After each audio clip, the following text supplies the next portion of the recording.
Breaking news చూస్తున్నాం. Hyderabad Uppal stadium దగ్గర ఉద్రిక్తత చోటు చేసుకుంది. ఐపీఎల్ టికెట్ల బ్లాక్ దందాపై విద్యార్థి సంఘాలు ఆందోళన చేశారు. హెచ్సీఏ ప్రెసిడెంట్ కు వినతి పత్రం ఇచ్చేందుకు యత్నించారు. విద్యార్థి నేతలను స్టేడియం సిబ్బంది అడ్డుకున్నారు. దీంతో స్టేడియం సిబ్బంది విద్యార్థి నేతల మధ్య తోపులాట జరిగింది. స్టేడియంలోకి విద్యార్థి సంఘాల నేతలు చొచ్చుకెళ్లారు. అక్కడే కూర్చుని నిరసన తెలిపారు.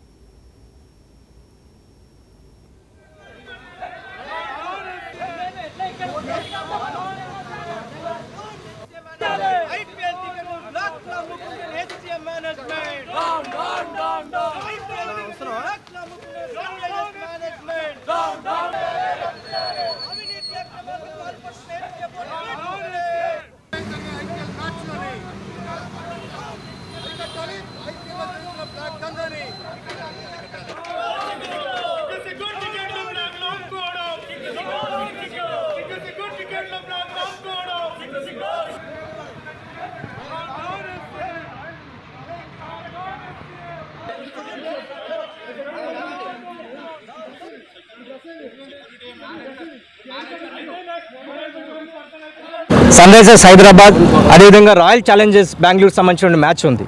ఈ మ్యాచ్కు సంబంధించినటువంటి ఐపీఎల్ టికెట్లను పేటీఎం అనే సంస్థకు సన్ రైజర్స్ యాజమాన్యం అదేవిధంగా హెచ్సీఏ కూడా అమ్మకానికి పెట్టారు.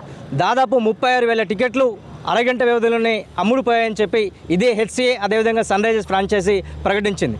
వాస్తవానికి అరగంట వ్యవధిలో 36,000 టికెట్లు అమ్ముడుపోవడం అనేది చాలా విడ్డూరమైన విషయం. దీన్ని గతంలోనే మేము పూర్తిగా దీన్ని విభేదిస్తూ అనేక సందర్భాల్లో కూడా దీన్ని ఎండగట్టినటువంటి విషయం ఉంది. కానీ ఈరోజు అఖిల భారత యువజన సమాఖ్య, డెమోక్రటిక్ స్టూడెంట్ ఆఫ్ ఇండియా సంబంధించినటువంటి డివైఎఫ్ఐ అదేవిధంగా పీవీఎల్ యువజన సంఘాల సంయుక్త ఆధ్వర్యంలో ఈరోజు ఉప్పల్ స్టేడియంలో మేము ఈరోజు ధర్నా నిర్వహిస్తున్నాం. ప్రధానంగా ఈరోజు ఇక్కడికి రావడానికి ప్రధాన కారణం హెచ్సీఏలో జరుగుతున్నటువంటి అవినీతి అక్రమాల మీద అనేక దఫాలుగా పోరాటాలు చేశాం. వాటికి సంబంధించి ఈ ఐపీఎల్ సంబంధించినటువంటి ఏదైతే టికెట్ల పారదర్శకతలో ఏదైతే మార్పులు వస్తున్నాయో వాటికి సంబంధించి ఒక నివేదిక ఇవ్వమని చెప్పి మేము హెచ్సీఏ ప్రెసిడెంట్కి ఈరోజు ఒక మెమోరాండం ఇవ్వడానికి వచ్చాం. కానీ హెచ్సీఏ ప్రెసిడెంట్ పూర్తిగా నిమ్మకు నీరెట్టినట్లు వివరిస్తున్నాడు. పూర్తిగా ఆయన అక్రమాలకు పాల్పడుతున్నాడు అనేది ప్రగాఢంగా మేము నమ్ముతున్నాము. దానిలో భాగంగానే ఈరోజు ఏదైతే టికెట్లకు సంబంధించి గోల్మాల్ జరుగుతుందో వీటి మీద పూర్తిగా విచారణ జరపాలని చెప్పి రాష్ట్ర ప్రభుత్వాన్ని మేము కోరుతున్నాము. అదేవిధంగా ఒకవేళ హెచ్సీఏ పూర్తిగా ఈ వైఖరి మీద తప్పు చేయలేదని భావిస్తే మీరెందుకు రాష్ట్ర ప్రభుత్వానికి నివేదిక ఇవ్వట్లేదు అనేది కూడా ఈరోజు హెచ్సీఏ బోర్డుని అదేవిధంగా హెచ్సీఏ అధ్యక్షుడు జగన్మోహన్ని మేము డిమాండ్ చేస్తున్నాం. వాస్తవానికి ఈ ఐపీఎల్ సంబంధించిన మ్యాచ్కు సంబంధించి